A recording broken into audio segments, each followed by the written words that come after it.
और इसके सियासी मायने समझाने के लिए। बहरहाल खबरों में आगे बढ़ते हैं। चुरू से ब्रेकिंग न्यूज आपको बताते हैं। सड़क हादसे में बाल बाल बचे बीजेपी जिला उपाध्यक्ष मधुसूदन राजपुरोहित।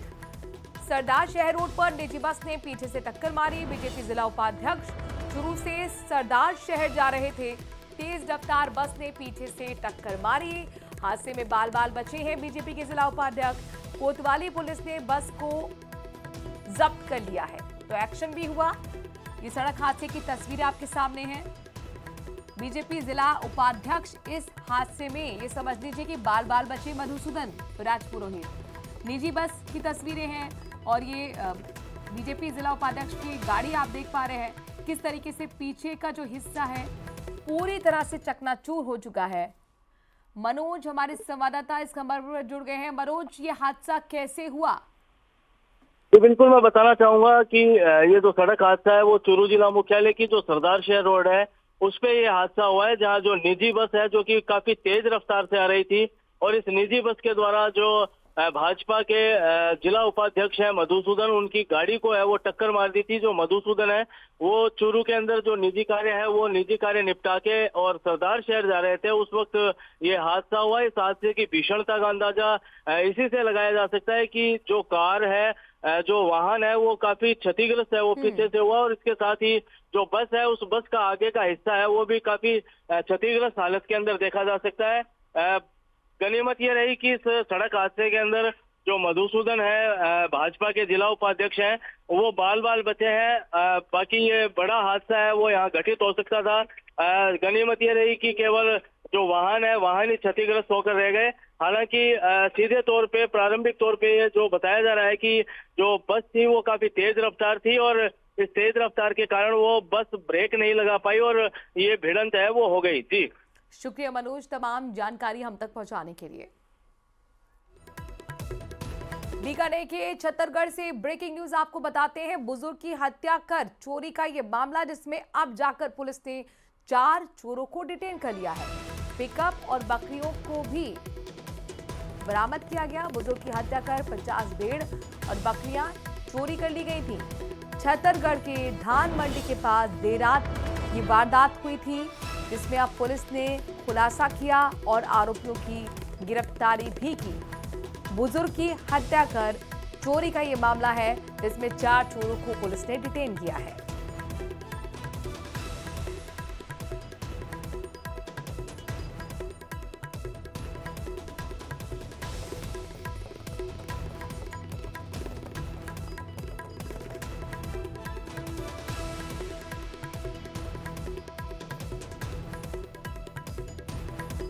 डिडवाना कुचामन से ब्रेकिंग न्यूज आपको बताते हैं। ओवरफ्लो सीवरेज को लेकर प्रदर्शन किया गया है। अखिल भारतीय किसान सभा ने इस बाबत डीएम को ज्ञापन भी सौंपा। सीवरेज ओवरफ्लो होने से गंदा पानी सड़कों पर बह रहा है। समस्या का समाधान नहीं होने पर आंदोलन की चेतावनी भी दी है। तो डिडवाना कुचामन से ब्रेकिंग न्यूज आपको बता रहे हैं। ओवरफ्लो सीवरेज को लेकर ये अखिल भारतीय किसान सभा की तरफ से प्रदर्शन की तस्वीर आपके सामने है।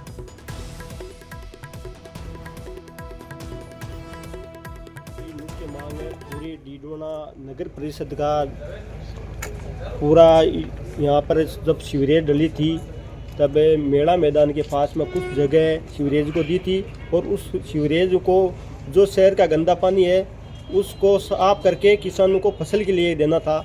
लेकिन नगर परिषद, जिला परिषद, एसडीएम ऑफिस ये सब मिलके ना तो उस पानी को साफ कर रहे हैं, उस पूरे गंदा पानी पूरे पशु मेला मैदान के अंदर इकट्ठा हो गया है, जिससे वहाँ की आवासीय कॉलोनी है। लगभग 2 से 3 हज़ार आदमी यहाँ पर रहते हैं। स्वच्छ भारत के लिए योजना भी खूब चला रखी है, परंतु यहाँ पूरा गंदा पानी सीवरेज का जो कि बाहर छोड़ा जा रहा है।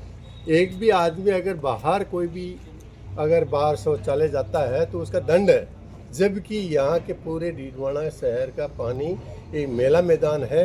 वहाँ मेला भरता था पशुओं का, आज से हजारों सालों से मेला भरता आ रहा है, परंतु वहाँ आज गंदे पानी की पूरी मेला मैदान भर चुका है। कोटा से वर्ग दर्ज करके भीलवाड़ा में नगर विकास न्यास यानी कि यूआईटी की आवासीय योजना की लॉटरी विवादों में घिर गई है। लॉटरी प्रक्रिया में धांधली के आरोपों के बाद शहर में विरोध तेज हो गया है।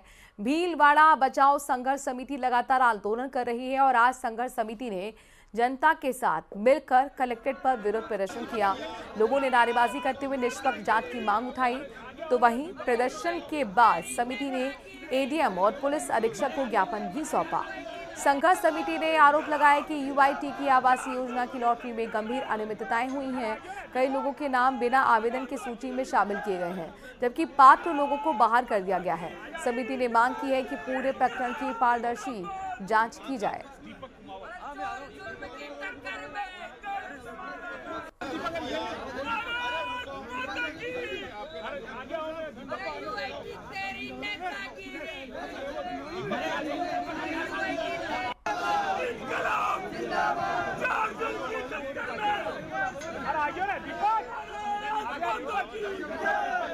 भीलवाड़ा बचाओ संघर्ष समिति के द्वारा संपूर्ण आम जनमानस को साथ लेकर यूआईटी में हुए घोटाले के लिए और उसकी जांच की मांग को लेकर आज हम यहाँ कलेक्ट्रेट पर एकत्रित हुए हैं।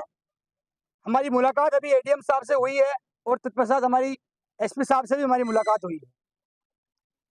आप सब जानते हैं और मीडिया के माध्यम से पूरी जनमानस को पता है कि इस योजना में कितना बंदरबाट हुआ है।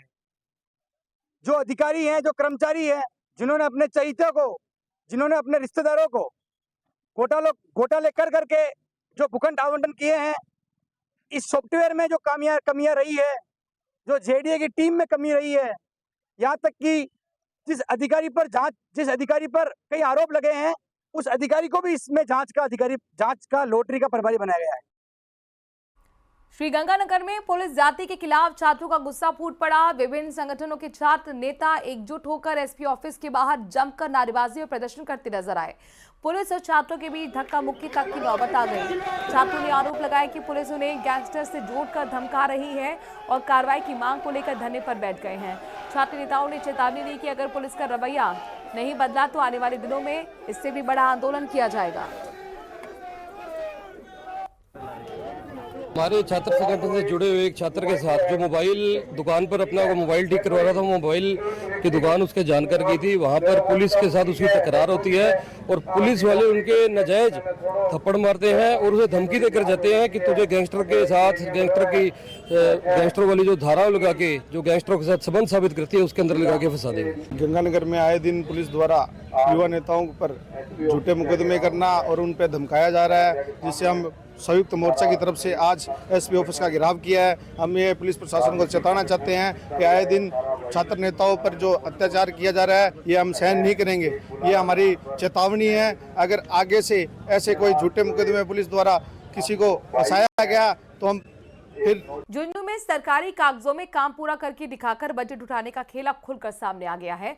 चिड़ावा पंचायत समिति क्षेत्र के सुल्ताना कस्बे में रहबारी मेड़ा समाज की शमशान भूमि पर हुए कार्य में घोटाला सामने आया है। इसको लेकर इलाके के लोगों में आक्रोश नजर आ रहा है। लोग विरोध में प्रदर्शन कर रहे हैं। दरअसल 3,18,000 रुपए का बजट से शमशान भूमि पर टीन शेड लगाने समेत कई काम होने थे, लेकिन वो अभी तक पूरे नहीं हैं। बावजूद इसके काम को पूरा दिखाया गया है, जिसको लेकर नाराज मीड़ा और रहबारी समाज के लोगों ने सुल्ताना में प्रदर्शन किया है।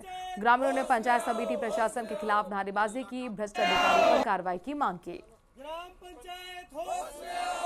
और मेड़ा समाज की शमशान भूमि पर एकत्रित हुए हैं और यहाँ पे 4 या 5 साल पहले मतलब उनका पैसा उठा लिया गया ग्राम पंचायत के द्वारा और आज तक भी इसका 10% ही काम ओनली हुआ है। बाकी का पूरा ओनली ये जो लगा है वो ओनली डॉक्यूमेंट्स में लगा है, वो कागजों में लगा दिया और इसकी 4 या 5 बार जांच भी आ गई है, लेकिन सब लिपापोती करके जांच को दबा दिया जा रहा है। और रबारी समाज यहाँ पे इकट्ठा हुए हैं शमशान भूमि पे। यहाँ पे जो शमशान भूमि है इसके टेंट सेट के लिए मतलब अनुमति मिली थी, पैसे भी मिले थे, लेकिन हमारे काम नहीं हुआ और सारे पैसे वो खा चुके हैं। 3-4 बार जांच भी आई है, जांच में कुछ हुआ नहीं है अभी तक। और कल हम एसडीएम के पास में जाके ज्ञापन देंगे। अगर वो नहीं करते हफ्ते भर के अंदर तो हम यहाँ पे धरना प्रदर्शन करेंगे। अलवर के लक्ष्मणगढ़ कस्बे में आज जाट समाज और सर्व समाज के लोगों ने एमबीबीएस छात्र अजीत चौधरी की सुरक्षित घर वापसी की मांग को लेकर रैली निकाली। 21 साल के अजीत पिछले 5 दिनों से रूस से के उफा शहर में लापता हैं। लोगों का आरोप है कि प्रशासन और भारतीय दूतावास की ओर से अभी तक कोई ठोस एक्शन नहीं हुआ है। लक्ष्मणगढ़ के भगत सिंह सर्कल से लेकर उपखंड अधिकारी कार्यालय तक भारी भीड़ लगाते हुए नारेबाजी करते हुए पहुंची है। आपको बता दें कि अजीत चौधरी बीते साल अक्टूबर में MBBS की पढ़ाई के लिए रूस गए थे। उनके पिता के मुताबिक 19 अक्टूबर की रात से अजीत से कोई संपर्क नहीं हो पाया है। रैली के अंत में लोगों ने राष्ट्रपति और विदेश मंत्री के नाम ज्ञापन भी सौंपा।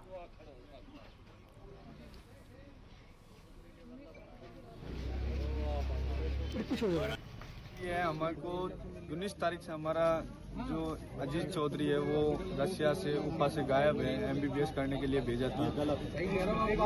वो हमने पूरे तरीके से प्रयास करे जा रहे हैं कि हम भूपेंद्र यादव जी से मिले थे और आज हमने भारी संख्या में आकर पूरे क्षेत्र में आक्रोश है कि भाई जल्द से जल्द जैसे भी बनती है वो तरीके से हमें उपलब्ध करवाएं, जानकारी करें दूतावास से या विदेश मंत्रालय के थ्रू किसी भी प्रकार की वहाँ खोजबीन हो।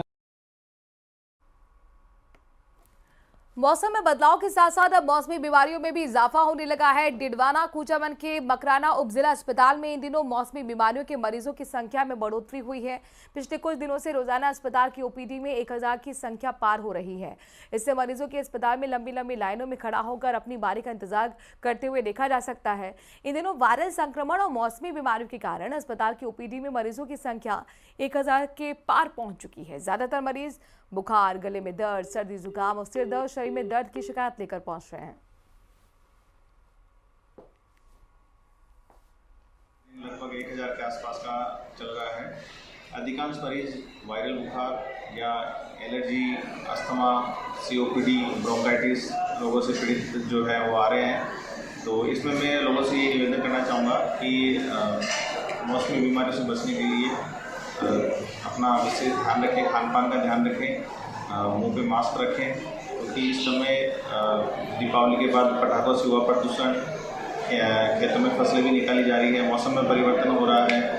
तो इस वजह से ये जो प्रदूषण का स्तर जो है वो काफ़ी बढ़ गया है। जाति प्रमाण पत्र बनाने की मांग को लेकर हनुमानगढ़ श्रीगंगानगर जिले के धानका समाज के नागरिकों ने आज हनुमानगढ़ जंक्शन के भगत सिंह चौक से जिला कलेक्टर तक रैली निकाली। कलेक्टर पर प्रदर्शन किया गया। इस दौरान धानका समाज के नागरिकों का कहना है कि कई सालों से हनुमानगढ़ श्रीगंगानगर जिले में उनके अनुसूचित जनजाति के जाति प्रमाण पत्र नहीं बन रहे। इससे उनके बच्चों को परेशानी हो रही है, जबकि 2 जिलों को छोड़कर पूरे राजस्थान में धानका समाज के जाति प्रमाण पत्र बन रहे हैं और इसी मांग को लेकर पिछले 2 महीने से जिला कलेक्टर पर धरना भी दिया जा रहा है। जो अनुसूचित जनजाति संबंधित एक एक्ट बना हुआ है 342 के बारे में पूरा विस्तार से बताया, जिसके लिए सुप्रीम कोर्ट, हाई कोर्ट, कोई भी व्यवस्थापिका और कार्यपालिका दोनों ही इस एक्ट के साथ छेड़छाड़ नहीं कर सकते। जबकि हमारे राजस्थान में हनुमानगढ़ जिले में हमारे प्रमाण पत्र रोक लगा रखी है। हमने एक दस्तावेज हमने आजादी से पूर्व के, आजादी के बाद के और वर्तमान के सारे दस्तावेज डीएलआर साहब को दिए हैं और डीएलआर साहब ने हमें आश्वासन दिया है कि बहुत जल्द इस पे विधिक कार्रवाई करके, प्रशासनिक कार्रवाई करके आपके जनजाति प्रमाण पत्र जारी करने में हम पूरी तरह आपको आश्वस्त करते हैं। बीकानेर में पूर्व राज परिवार की संपत्ति को लेकर चल रहा विवाद एक बार फिर सुर्खियों में है। राज परिवार की सदस्य राजश्री कुमारी और विधायक सिद्धि कुमारी के बीच तनाव अब मंदिर दर्शन को लेकर खुलकर सामने आ गया है। अदालत का आदेश लेकर जब राजश्री कुमारी जूनागढ़ किले में स्थित पारिवारिक मंदिर पहुंची तो पुलिस ने उन्हें प्रवेश से रोक दिया। कोटगेट थाना अधिकारी विश्वजीत सिंह ने कोर्ट का आदेश दिखाने की बात कही, लेकिन राजश्री कुमारी का कहना है कि उनके पास आदेश मौजूद था, फिर भी उन्हें दर्शन करने से रोक दिया गया। मंदिर परिसर में प्रवेश को लेकर पुलिस और राजश्री कुमारी के वकीलों के बीच बहस भी हुई। काफी देर तक समझाइश के बाद भी जब अनुमति नहीं मिली तो राजश्री कुमारी को जूनागढ़ से लौटना पड़ा। ऑर्डर है कोर्ट का और वसीयत की, मेरे पिताजी के वसीयत की सोल एग्जीक्यूटर मैं हूँ और वो क्यों रोक रहे हैं वो सिर्फ आपको पुलिस को पूछना पड़ेगा। सर्टनली इसमें तो कोई दो राय नहीं है। वो तो शुरू से ही मेरे मदर की जब देहांत हुआ था 11 मार्च 23 में तब से लेके अभी तक दुरुपयोग ही किया है उसके एमएलए-शिप की पोजीशन का। और हम पॉलिटिकल नहीं हैं, इसका मतलब ये है कि हमें ऐसे डरा सकते हैं, धमका सकते हैं और लेकिन